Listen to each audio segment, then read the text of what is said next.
কেবল মনে পড়ে তোমার কথা, ভাবি তুমি খুশি হচ্ছ তো? তোমার মুখ চুপচাপ হয়ে যাচ্ছে না তো?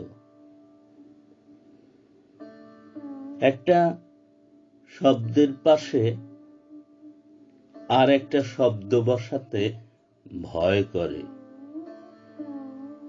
চারদিক কেমন থমথম হয়েছে দেখেছ? আজ দুপুর যেন শেষই হবে না। আজ দুপুর অরণ্য পার হয়ে যাচ্ছে, পাহাড় পার হয়ে যাচ্ছে। একটা লাইন বাদ দিয়ে 4 রকম করে লিখি। উঠে বারান্দায় যাই। রোদ্দুরের মাঝখানে বকুল গাছ সুন্দর একটা ছায়া তৈরি করেছে। কিছুক্ষণ আগেই ছায়া অন্যরকম ছিল। ও যাকে খুশি করতে চাইছে সে এবার খুশি হয়েছে তো? সে এখন খুশি হয়েছে তো? আজ আকাশে একটা বড় পাখি এসেছে।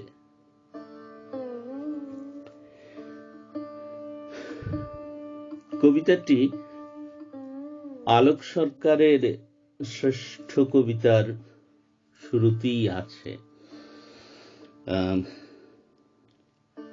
আলোক সরকার আমার খুব প্রিয় কবি। মানে আমি অকুণ্ঠভাবেই তার লিখন রীতির সুখ্যাতি করতে চাই।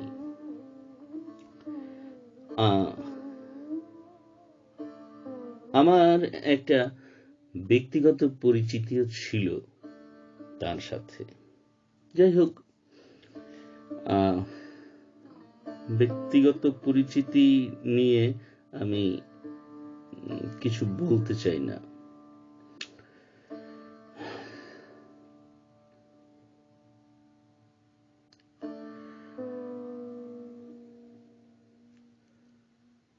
মৃত্যুর কিছুদিন আগে প্রণবেন্দু দাশগুপ্ত সুজিত সরকারকে একটা সাক্ষাৎকার দিয়েছিলেন। সেখানে বলেছিলেন, আলোক সরকার অনুপস্থিতির ধারণা স্টেফান মালারমের কাছ থেকে পেয়েছিলেন। এই মালারমের প্রসঙ্গে আমি পরে আসছি। তবু একটু বলা যায়, মানে মালারমে এবং অনুপস্থিতি এই টার্ম দুটো খুব ইকুয়াল একটা টার্ম। হ্যাঁ, মালারমে, আচ্ছা মালারমে পরে, মালারমে নিয়ে পরে কথা বলা যাবে।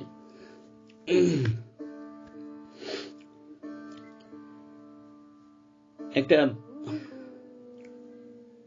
অস্তিত্বের প্রকোষ্ঠে যে অনস্তিত্বের ডিম্বাণু গড়ে উঠছে,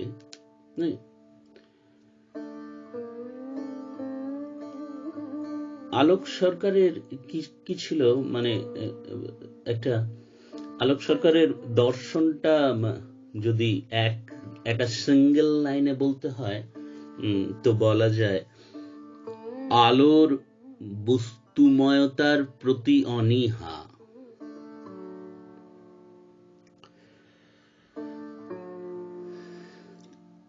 এটা একটা রৌদ্রময় অনুপস্থিতি।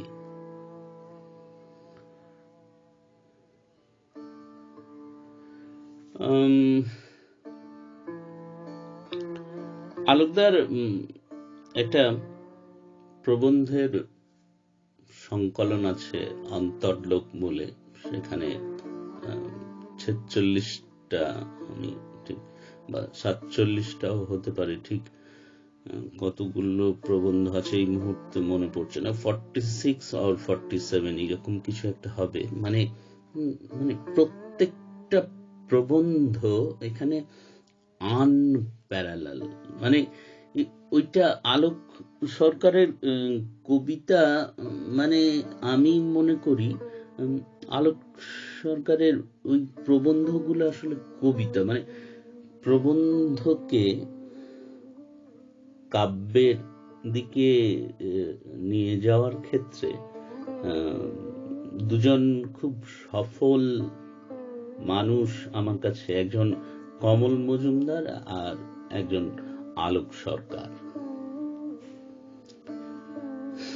ধরুন এটা আপনি কিছু একটা ব্যাখ্যা করবেন, মানে ঝিনুক ছাড়া শামুককে ব্যাখ্যা করা যাবে না। মানে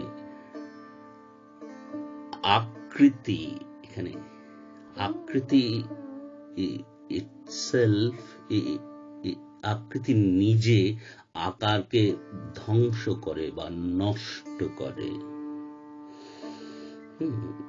তো একটা সোয়েটার যখন বুনে উঠছে, উলগোলক তার সাথে সাথেই ক্রমবিনাশমান। মানে উলগোলক ধীরে ধীরে শূন্য হয়ে গেল, ম্যাজিক। তারপরে আমরা দেখলাম ওটা একটা সোয়েটার হয়ে গেছে। মিরাকেল, মিরাকেল আসলে সবই। মানে আইনস্টাইন বলতেন যে এভরিথিং ইজ মিরাকেল।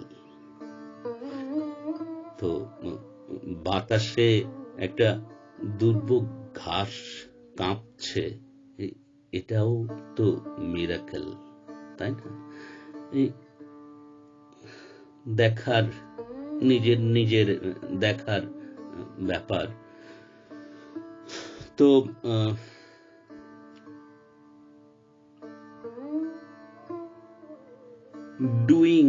ডুইং এইটার ভিতরেই একটা আনডুইং এর ডেরা বাসা। বলা যায় মানে আমাদের আর্যনীল মুখোপাধ্যায় আমাদের জানিয়েছেন একটা অদ্ভুত কথা, যে 20 শতকের বাংলা কবিতার এই ঘনদ্বন্দ্ব, মানে এই ডুইং এর ভিতরে আনডুইং এর ডেরা, বা কার্যকারণের তরঙ্গের ভিতরে যে আনডুইং এর বাসা, এই ঘনবদ্ধ এই আত্মবিনির্মাণ চেতনা বোধহয় খুব বেশি কবি দেখাতে পারেন না। যারা পারেন আলোক সরকার তাদের একজন।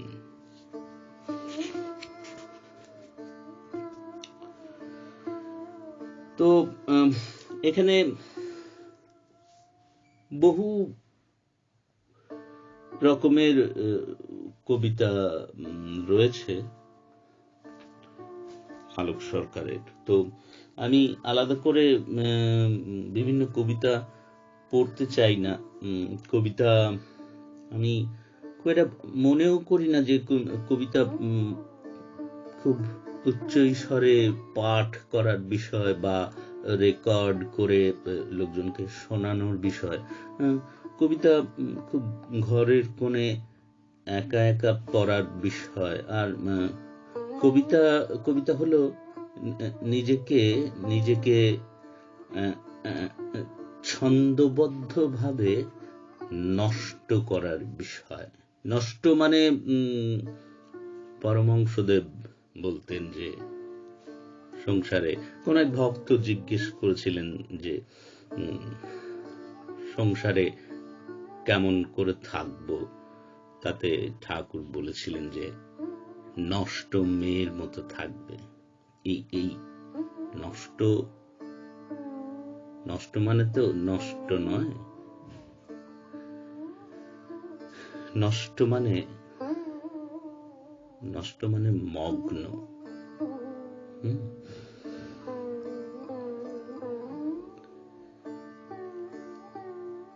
চারিদিকে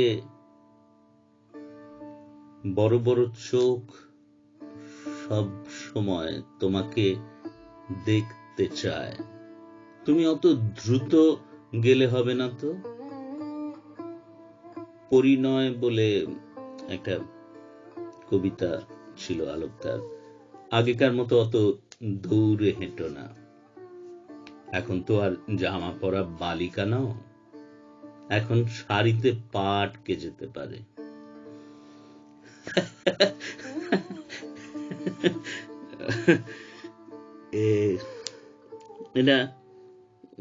এটা খুব সহজ ভাবে আলোক সরকার কোথাও একটা মহৎ কথা বলতে ওস্তাদ।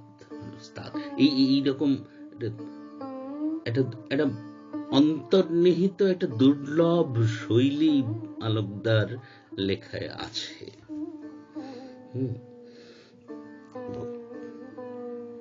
অনেক মহৎ কবির কবিতা আমি পড়তে গিয়ে দেখেছি, সবসময় তাঁরাও অন্তরঙ্গ থাকতে পারেন না। হ্যাঁ, এই অন্তরঙ্গ থাকাটাই তো আসল ব্যাপার, তাই না? এটা বইটা উপভোগ্য হতে হবে, মানে আসল জিনিস বিনোদন মশাই, ব্যাপারটা বুঝলেন? আসল জিনিস বিনোদন, আর এর সঙ্গে উচ্চাঙ্গের চিন্তার কোথাও কোনো ক্লাস নেই। বরং আমি তো বলবো, মানে এটা মোটা রসিকতা দিয়ে কাউকে এন্টারটেইন করা, এটা কোথাও টাফ।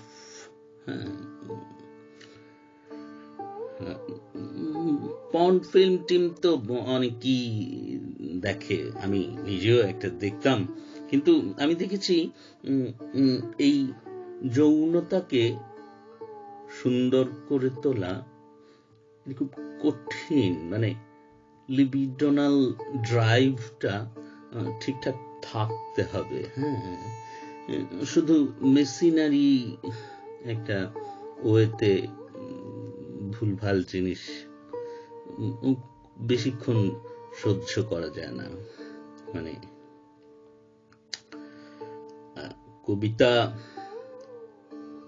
কবিতা ঠিক ওই গাম্বাট উল্লাস নয়, মানে খুব সংযত একটা আত্মবোধ, একটা অতি সূক্ষ্ম রস, মানে সেটা এক ধরনের নৈরাজ্য, সেটা ন্যাচারাল একটা নৈরাজ্য। হ্যাঁ, তার ভিতরে বসে একজন সংযমের অনুশীলন করতে পারে, মানে কবিতাকে কেন্দ্র করে। হ্যাঁ, সেটা আলোকদার কবিতার বিভিন্ন জায়গাতে রয়েছে। তবে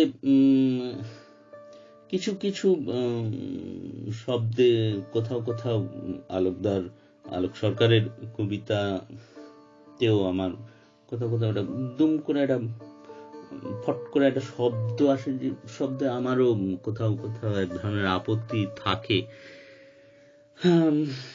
যাই হোক, যাকে ভালোবাসি তার পূর্ণিমা অমাবস্যা দুটো দিক নিয়েই আলোচনা করাটা ঠিক হবে কি বুঝতে পারছি না।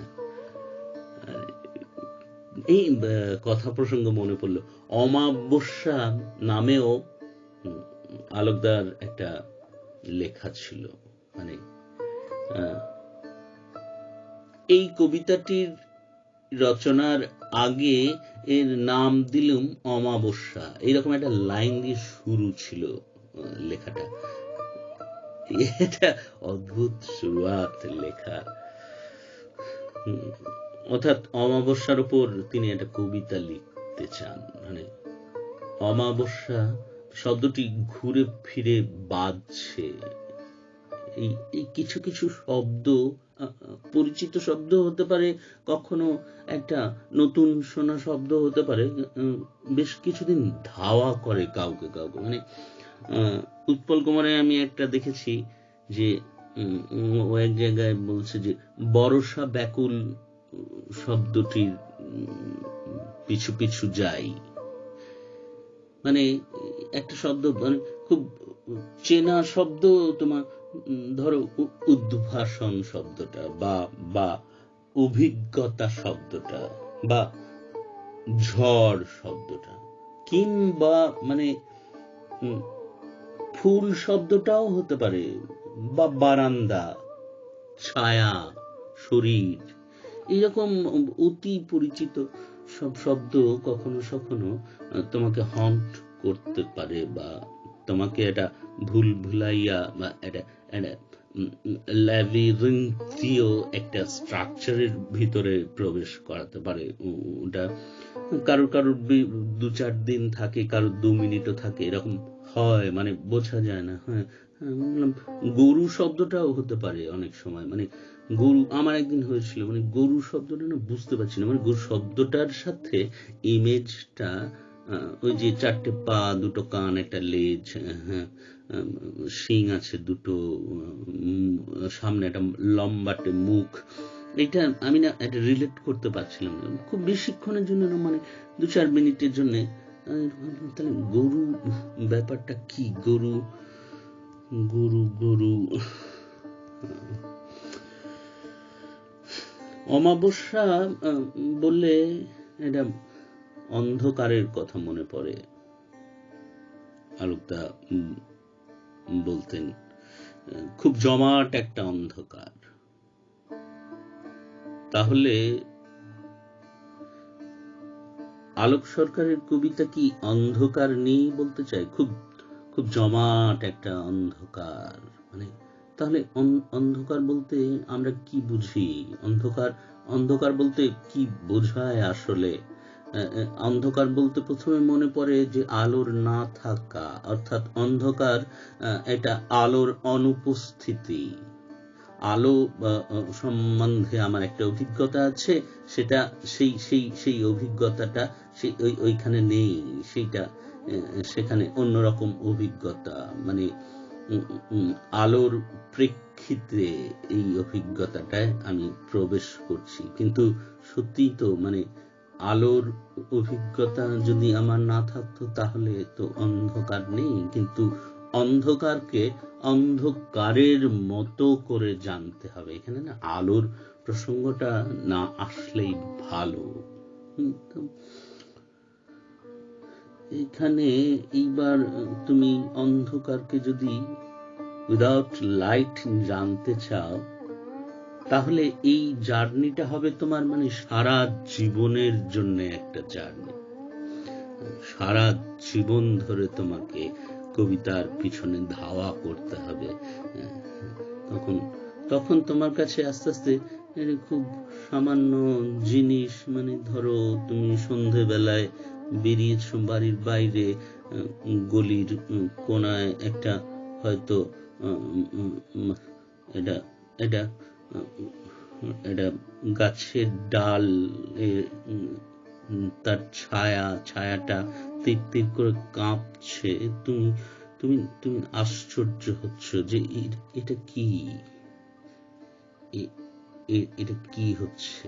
মানে এইরকমই, মানে আলোক সরকারের কবিতা আসলে এই রকমই একটা জার্নি। মানে তুমি যেখানে আছো সেখানে ঠিক তার বিপরীত জিনিস কিছু দিয়ে সেটাকে ব্যাখ্যা করার বিষয় নয়।